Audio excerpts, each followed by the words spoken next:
cornerstone of our community through his dedication and compassion. With a PhD in biomedical engineering and an MBA from the University of Massachusetts, he has made a lasting impact in various fields. A spiritual leader as a trustee of the India Temple Association, Jatinbhai also founded the Toastmasters Club in Voorhees and served on the North-South Foundation's executive board to support children's potential. Currently, as Vice President of NICE Inc. and founder of MetaSense Inc., Jatinbhai continues to enrich our community through his leadership.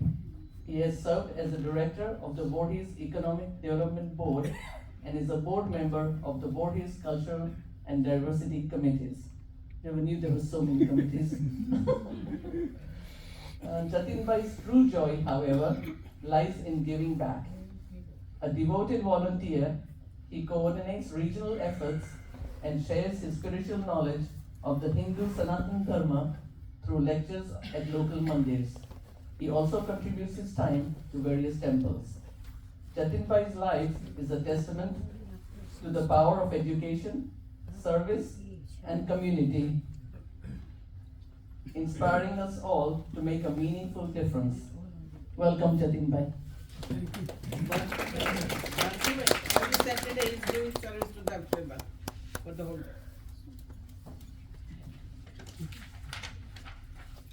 Good afternoon, everyone.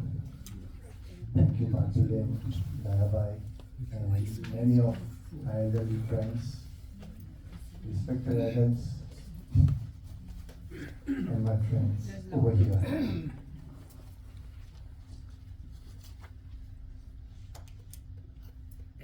In the revered presence of Bhagwan Swaminarayan, and equal revered presence of my Guru Pramukh Swami Maharaj and my Guru Mahant Swami Maharaj, and bowing down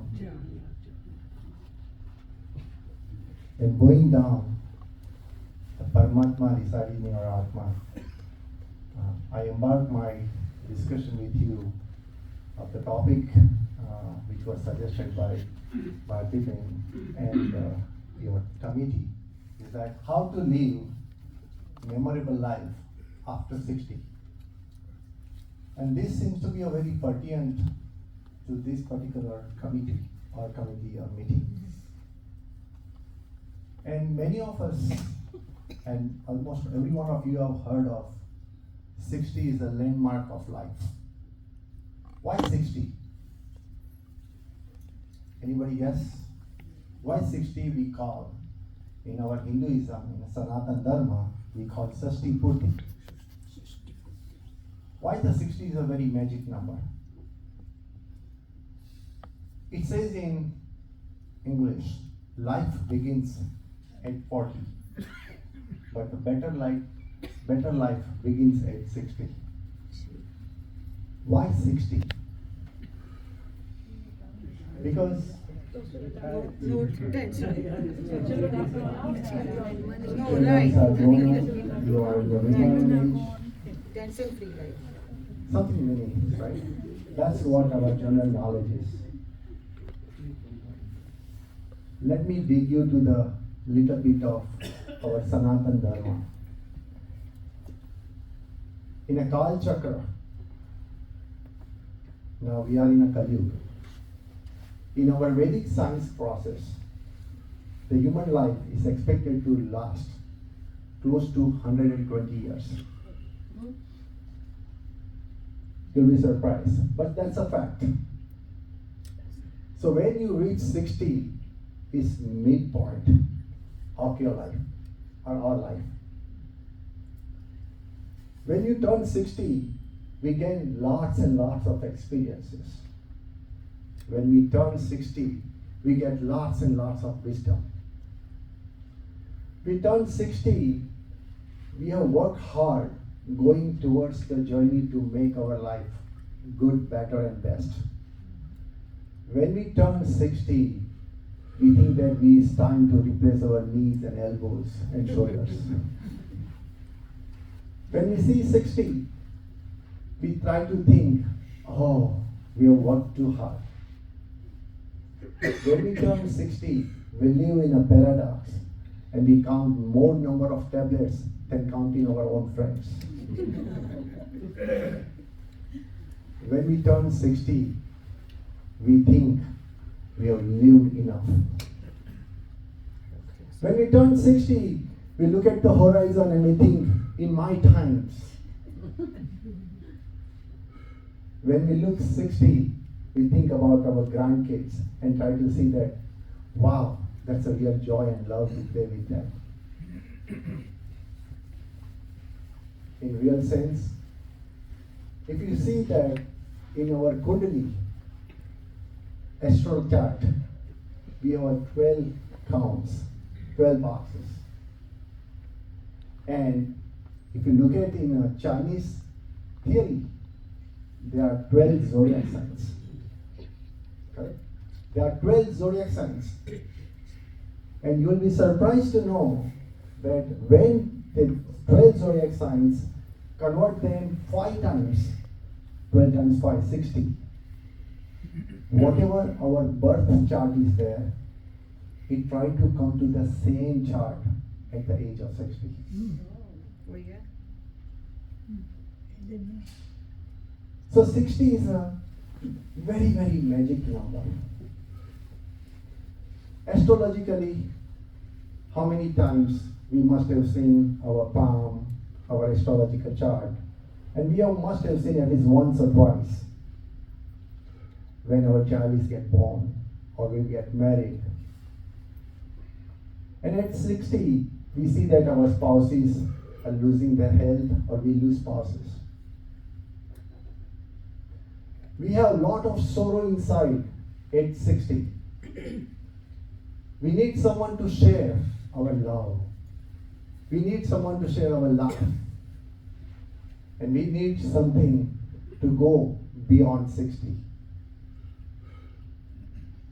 That's why 60 is a very magic number. And that's why it says the life, better life begins at 60. If you look at the 60, in many countries, they give a new name. When person reach 60, they celebrate and give them a new name. It's a midpoint of our life and journey. It's a reset point for us.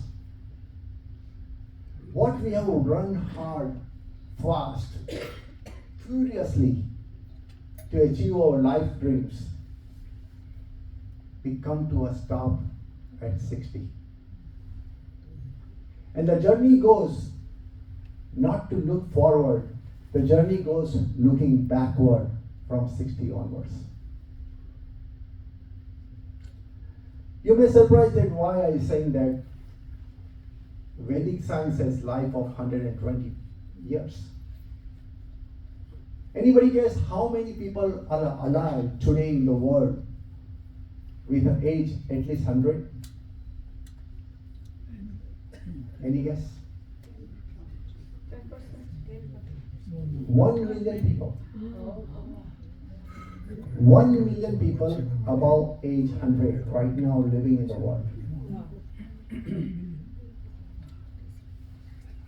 How many people live 110 years? Around 300,000 people. 300,000. 300,000. Yes. And they're healthy. They are healthy. Many of them are healthy. The longest living person is from Brazil with the age of touching 115 years. 115. So there is a lot of things to be done beyond the age 60.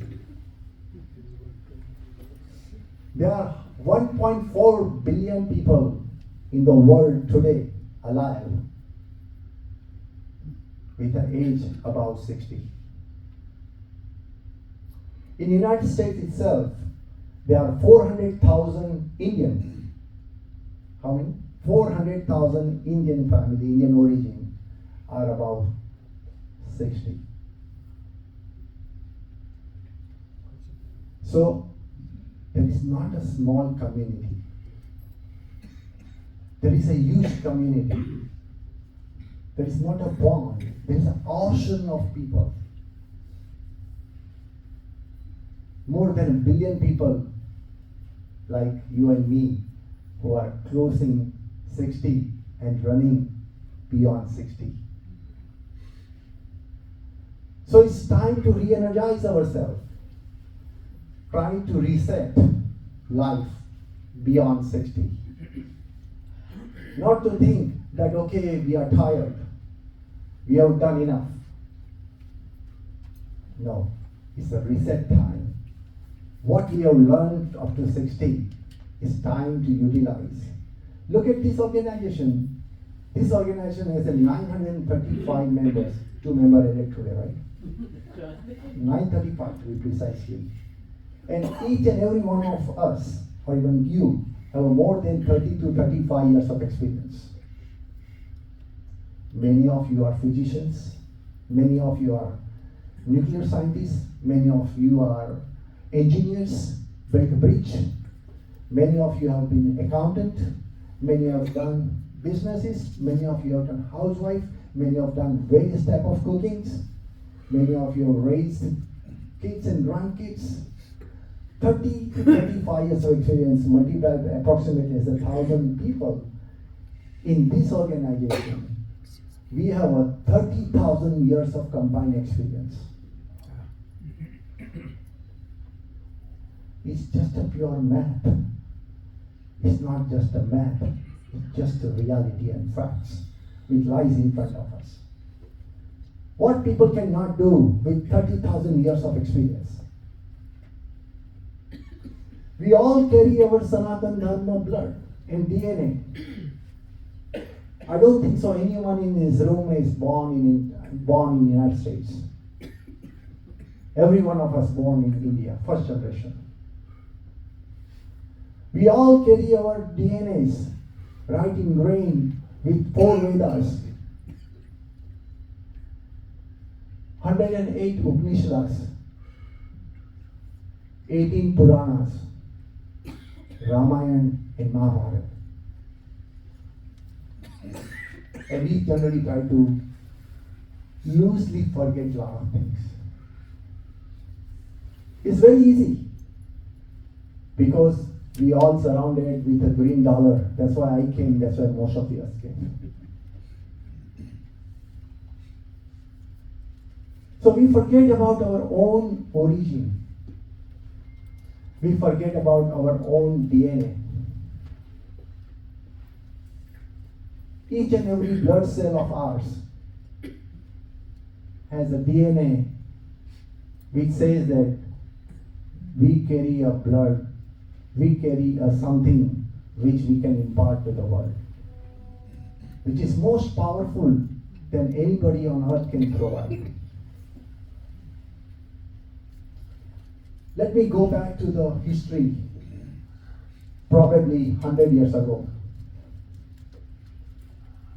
In World War I, British jet fighter, his name is Ron Nixon. He was flying squadron they call it. It means the leader flies, and behind that one plane, there are multiple plane flights, and he directs where to go and fight. Against them, there were German, against them they are fighting. And Germany is trying to capture them. And they're secretly more powerful, more technologically advanced. So he is trying to take his flight on the left-hand side, on the air. When the jet fighter tried to follow, all the squadron leaders tried to follow them. It's a flew of probably, I would say, 15 to 20 flights at that point of time. He's trying left to very hard. But suddenly something happens. His flight turns towards the right. And he lands on the air base. And everyone started clapping. What is smart man? What is smart guy? Smart fighter. That because of his taking instead of left, which was planned, he took a right. And he was able to save all other flights. Because if he could have taken left, the German bombers were able to squash complete squad. And killing more than 50 to 20 jet fighters at that point of time is very, very worthy. So Ron Nixon tried to find out. He got a lot of awards. But he's trying to find out. I did try to go left, but some magic power has turned me to the right. So he said that no, I don't want to fight anymore. So he wanted to start looking for research. So he left the army and he joined Cambridge University as a professor. He became a professor at Cambridge University. He tried to do research, tried to find out by science, by religion, by faith. He tried different ways. That what was that power which directed me not moving from left to the right? He could not find the answer. Because British were ruling India at that point of time, and he heard from the British army that India is the most pious and religious country. So he left Britain and started moving to India. He spent a lot of time in various religious places. And one day, he was sitting in a train compartment, third class compartment, naturally, wearing Bhagwa clothes, long beard, unshaved. At that point of time, one of the British Army major's wife walked into train. He looks like this British guy. She asked, "Are you British?" He said, "Yes, I'm British." "Why are you sitting in third class? Come with me in a first class. We have reserved first class compartment for British people." He says, "No." He said, "Why are you wearing like this? You should be proud of Britain. You should be proud of your country. What India has given you. You've been in a third class compartment, wearing all these clothes, not shaved, in this form. You have no respect for our country. You should give a lot of things to your country." Then Ron just says, "Ma'am, I fought for our country. I was professor at the University of Cambridge." Then that lady became more furious. He said, "You served for the country. You've been the professor at the University of Cambridge, one of the world best at that point of time. And you are sitting in the third class compartment wearing this orange clothes, not even shaved. And you are not respecting British. What Britain has not given you that you are sitting here in the third class compartment?" Suddenly, he opened a small box and take out the small murti of Lord Krishna. And he says, "India has given me Lord Krishna, but Britain has not given me." We are talking just 100 years ago. When British person who served for the British Army, who served as a professor of Cambridge University, when he can find the peace, he can find the ultimate power in Lord Krishna. We sitting here How can we forget that?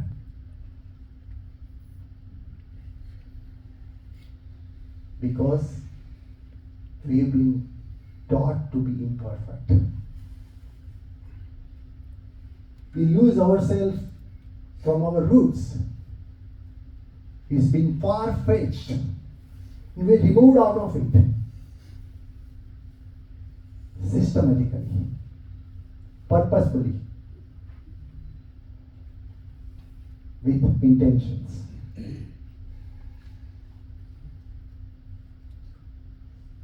When we talk about the life after 60, so what is life? Any answers? If you ask, what's life? If life, we say, oh, somebody born, grown up, go to kindergarten, go to middle school, high school, graduate, become engineer, doctor, become an accountant, maybe politicians, maybe a celebrity. One fine day, we go back to the ashes. Is this life? Is this what meant for us? We, by birth and by nature, be meant to be happy. You don't have to ask me. You have to ask yourself, are you happy within? In a clock, put your clock in front of you. Start for 1 second to 30 seconds, to 3 minutes to 30 minutes. When you get up in the morning, do prayers. Ask yourself, are you happy? Let's ask Lord Krishna. So let's go and dive into the Mahabharata. Let's go dive into Bhagavad Gita. And our Lord Krishna, what is life? Do you know? Lord Krishna has shown his Purna Purushottam Swarup. To whom? How many people in Mahabharata is seeing the Purna Purushottam Swarup of Lord Krishna? Arjun, definitely. That is it. Bhishma Pitama. Bhishma Pitama. Sudama, I'm not sure about it, but Sanjay, correct? No. Vidurji, no. So, Sri Krishna Bhagavan has shown his Purna Purushottam Swarup 4 times. All of us knows about the Arjun. Because of Bhagavad Gita on the first adhyay, you know that Sanjaya also knows that. Of course, when Bhishma Pitama was in the last moment, he has shown Purna Purushottam Swarup and he got lean into the. But do you know, Sri Krishna has shown his Purna Purushottam Swarup to Duryodhana as well. When Sri Krishna went for a mediation with Duryodhana, when Duryodhana was not able to maintain, not able to listen, he explained that everything is reside within me. But Duryodhana did not realize. He ignored that. But when Sri Krishna was alive, and when it left this earth, you know how many people knew Lord Krishna is the Purna Purushottam? 2.5. Only 2.5 people knew about the Purna Purushottam of Lord Krishna. Definitely one is Arjun, second one is Radhaji, and half is Uddhav. Uddhav. 2.5 people knew. This is not I am saying, this is written in everything in our scripture. So what is life? Right? We ask Lord Krishna.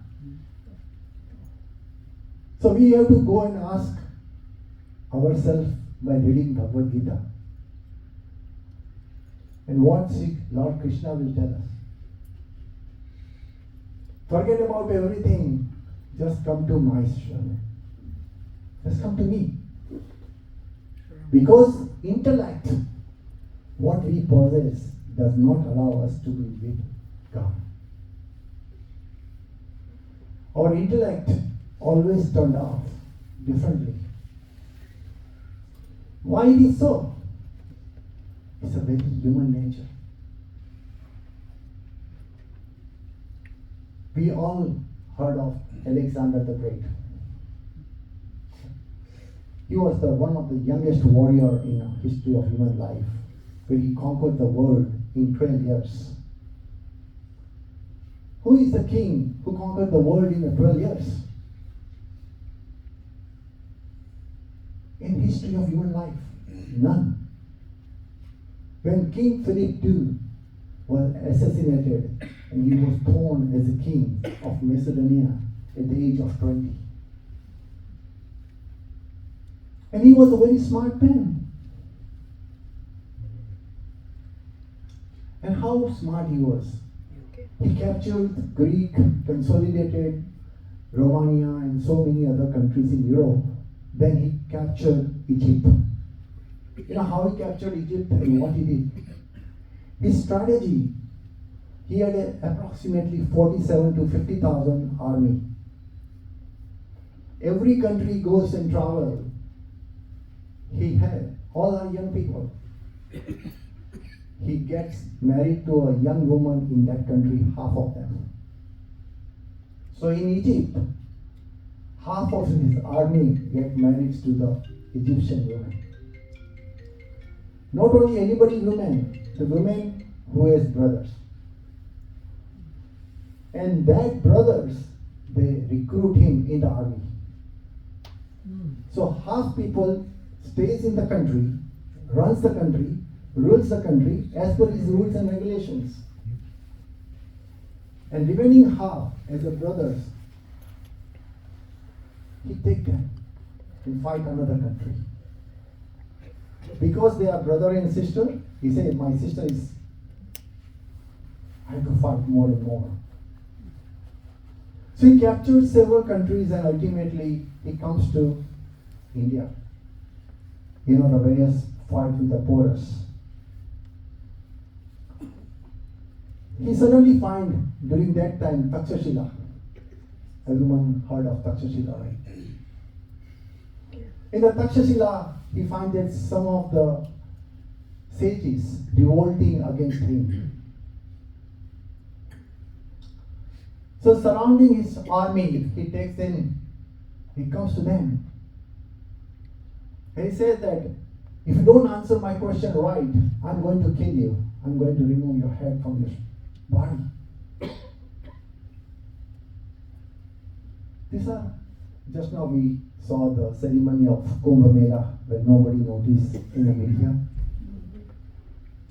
So they are the new sages. And the king asked them. He was very smart, brilliant. He said, which number counts more? Those who are dead or those who are alive?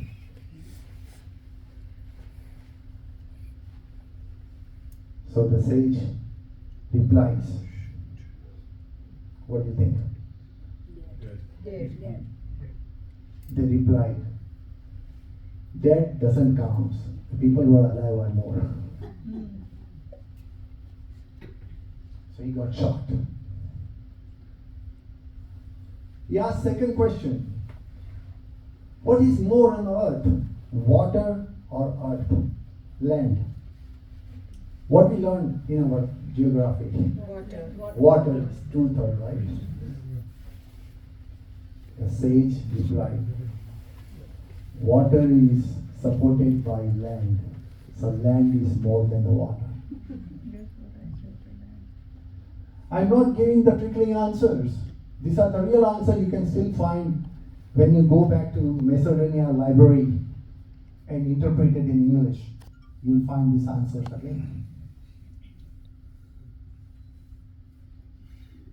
He asked another question.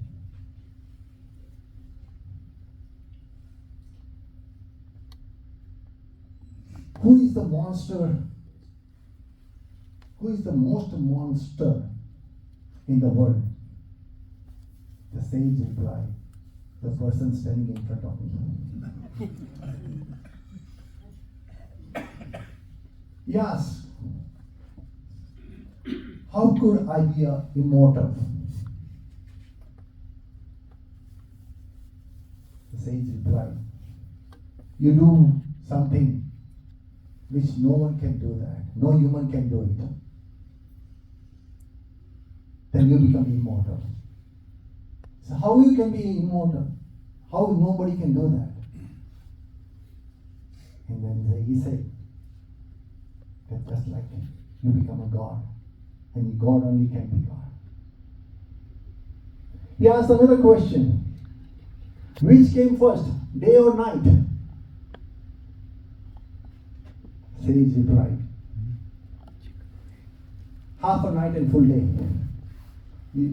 He said, what kind of answer you are giving it? Sage replied, what kind of question you are asking? And the last question is, why are you revolting against my army? He said, we are Hindu. We are Sanatan Hindus. We would like to live respectfully and like to die respectfully. We don't want to live like a slaves. It's a time around 323 before Christ. So we got two examples in front of us. And it is journey going on for ages. And still, we are not able to reverberate our own culture, our ownness in that format. Because we think we are intellect. I'll tell you a very good story about Sir Charlie Chaplin. Charlie Chaplin was very famous.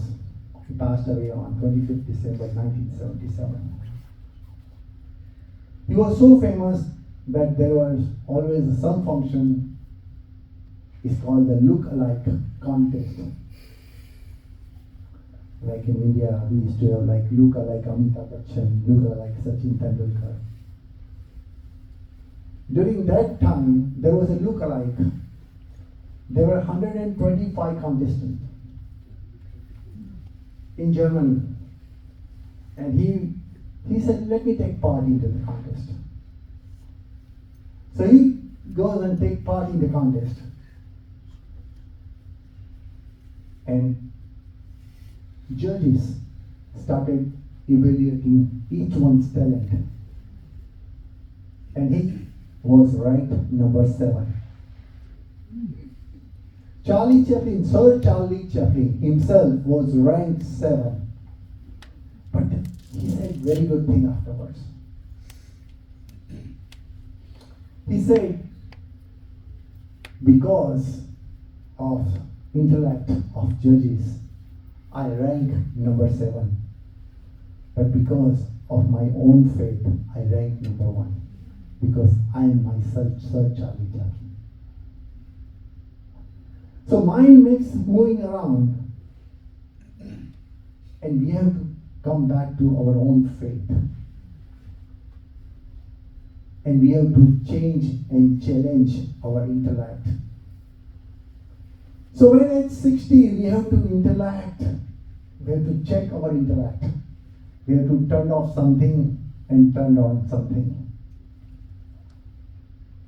So the question comes now, how we can make our life memorable. Correct? We know about the 60 magic number. We know a little bit more about life. Now let's discuss about how we can make life after 60 memorable. We have to ask ourselves why we have to make our life memorable. Do we need to? Do we need to make our life memorable? Yeah. Yes? No? Yes. Yes. Yes, we have to make our life memorable. For whom we have to make our life memorable? For ourselves. For ourselves. We have to make our life memorable for our spouses, for our kids, for our community, for our society, for our country, or for humanity. We have to understand why we have born on this earth, why I am standing in front of you, why you are sitting in front of me, why my name is Jatin Mehta and why your name is so and so. What is the purpose of life? So let us look at the people who have been great in what they do. First and foremost, we all try to struggle and luck and work hard, voraciously to make money. Correct me if I'm wrong. I'm here for that. Many of you have been done so, and now many of you are retired. Because we need to live and we run after money. Look at the people. Let's find out who is the richest person on the planet. Who runs not in billions, multi-billions. In recent name, you can look at the Wall Street Journal or Forbes. We all know his name is Mr. Elon Musk. Who created the SpaceX, who created the electric car running among ourselves in our community, Tesla. Think about it and look at his life. Look at his life. When you say the life, his personal life, it's very challenging. Other than number of divorces, so many other things goes around. Let us look at the second best person. Amazon, Jeff Bezos. In the history of humankind, the largest amount of money paid for alimony during divorce is by Jeff Bezos.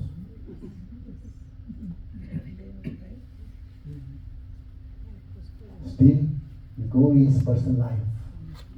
Just put ourselves, just do the outside window watching. Is it happy? Let's look at the third richest person and longest lasting in our recent times, Bill Gates. As of today, in 66,000 square foot house, his grandpa living alone. So journey after money is going to get us happiness. Answer is no. It doesn't mean that we don't need money. Even this organization, to run this organization, we need money. We all have to contribute to this. We all have to donate to this. But running after money is not going to get us happiness. Let's go with the power. Politician. The largest powerful person on the planet right now is our Trump Kaka. Right? Trump Dada. Is he happy? It's an open life. Making us unhappy.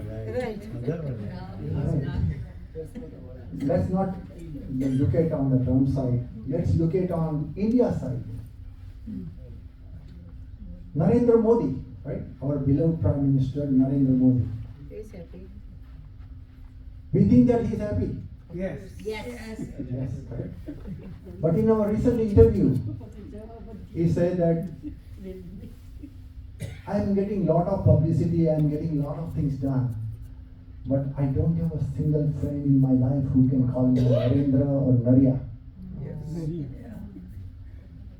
In his open interview, he said that I don't have a single friend where I can go and say, hey, let's have a chai together, or call me Narya and put some slap on my back. Similarly, you go around the world, various politicians, various people around the world, those who has a lot of power, what they're trying to get it, they don't get happiness. Let's go on to the celebrity side of it.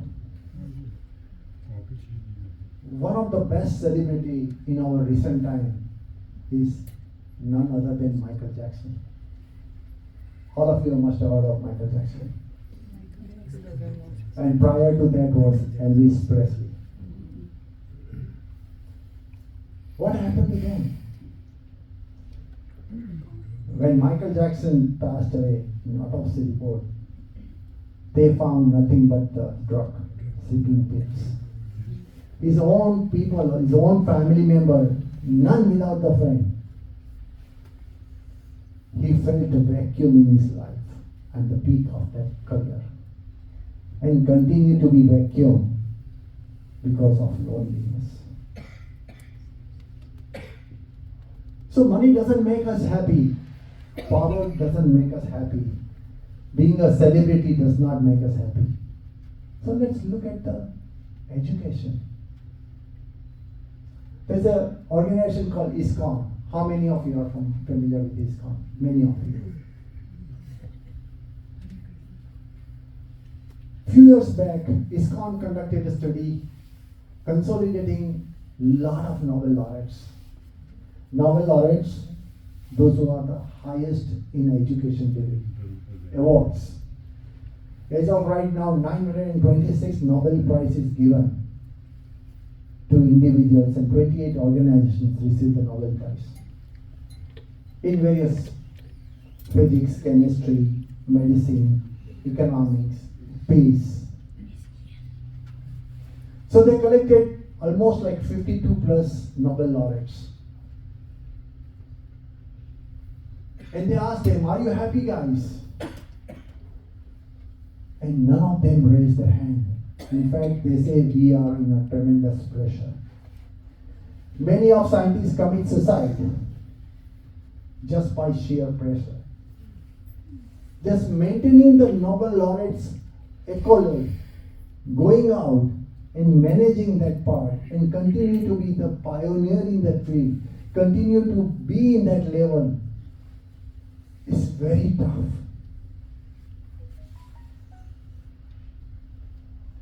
So, they are not happy.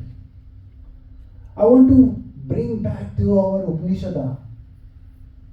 In Chandogya Upanishad, we have so many Upanishads there, but the top 11 are there, and majority of them are 108 Upanishads. In one of the very important Upanishads called Chandogya Upanishad. In Chandogya Upanishad, there is a dialogue between Narad Muni and Sanat Kumar. Everyone knows about Narad Muni? Narayan. He is immortal. He is a Manas Putra of Brahma. And when God wants to convey any message, Narayan comes to that message. So in Chandogya Upanishad, there is a very good dialogue between Narad Muni and Sanat Kumar. Sanat Kumar is a guru of Narad Muni. So Narad Ji learned lot of music and many other Shastras from Sanat Kumar. So he goes around and he becomes very famous in Trilok because Narad Muni can transcend into all the worlds. So he travels around the world and he doesn't find the happiness. Narad, he doesn't find the peace within. So he said, I have to go to my guru. Right? When you don't find anything, we have to go to our guru. So he goes to his guru, Sanat Kumar, and he asks them. So before that, Sanat Kumar asked him question. What do you know about which are the science, technology? What you know about it? Give me the answers. So he said that I'm expert in Atharvaveda, I'm expert in Samaveda, I'm expert in Yajurveda, I'm expert in Purana, I'm expert in X, I'm expert in all Upanishads, I'm expert in music, I'm expert in astrology, I'm expert in palmistry, I'm expert in dance, I'm expert in name the technology or skills. He said, I'm expert in that. At the time, he was expert in more than 27 Shastras. Sanat Kumar says, whatever you are telling me, these are equivalent to the dirt. These are equivalent to the dirt. You know nothing. And that's why you are not getting peace within. That's why you are not getting happiness within. Unless and until you the knowledge of Brahma, you will not have a peace. And the same thing happened with Bhagavan Vedavyasa. When Vedavyasa dissected Veda, there was only one Veda at that point of time. And he divided Veda into 4 parts. That's why he is named called Bhagavan Vedavyasa.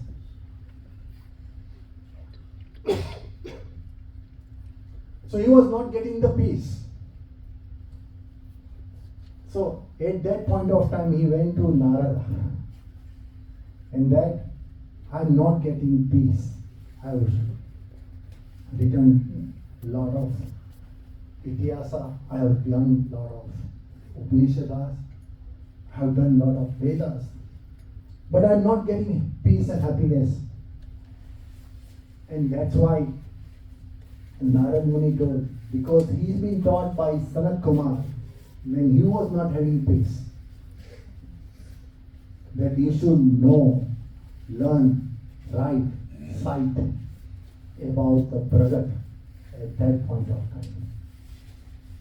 And at that of time, the Pragat was Lord Krishna. And that's why Bhagavan Vedavyasa has written Srimad Bhagavatam. And Srimad Bhagavatam has 39 characteristics of Guru. And it says, whenever you want to identify Guru, you check mark these 39 characters. You see Guru's Guru and check mark that 39 characters.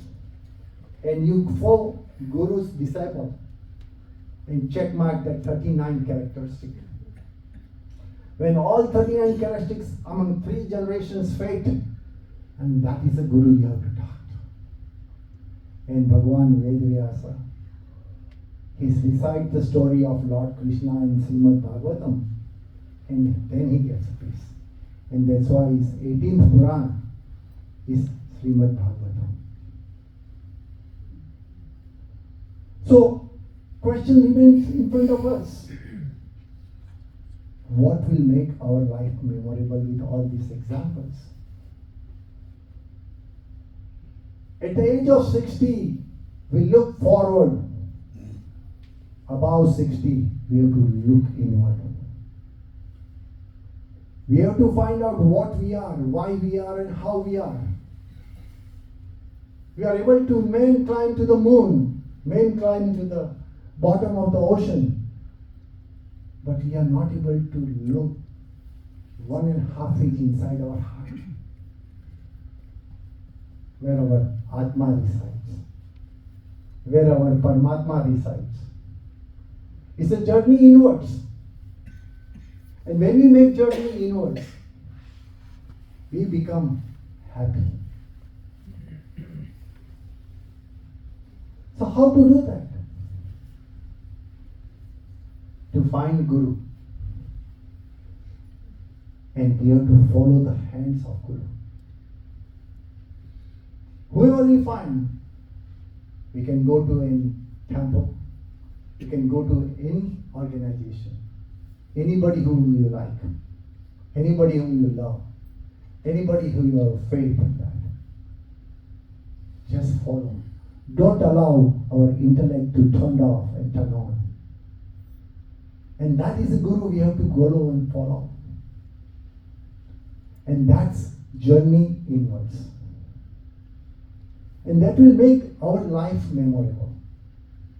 You know, all of us, including me, all human race, are suffering from one big disease. We all are suffering from one big disease. And many times we are not able to recognize it. If you recognize it, we just ignore it. Even though if you are understanding, we're making note of it, we feel that's not important. What is that disease? The disease of birth and life. After 8.4 million lives, we get human body. 8.4 million lives. We get human body. When we are in the mother's womb, we are upside down, living 9 months with untold story of the fluids and other things. And we ask God, give me a chance, let me come out.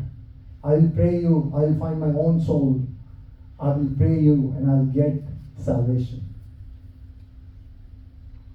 But as we move out, we go from perfection to imperfection.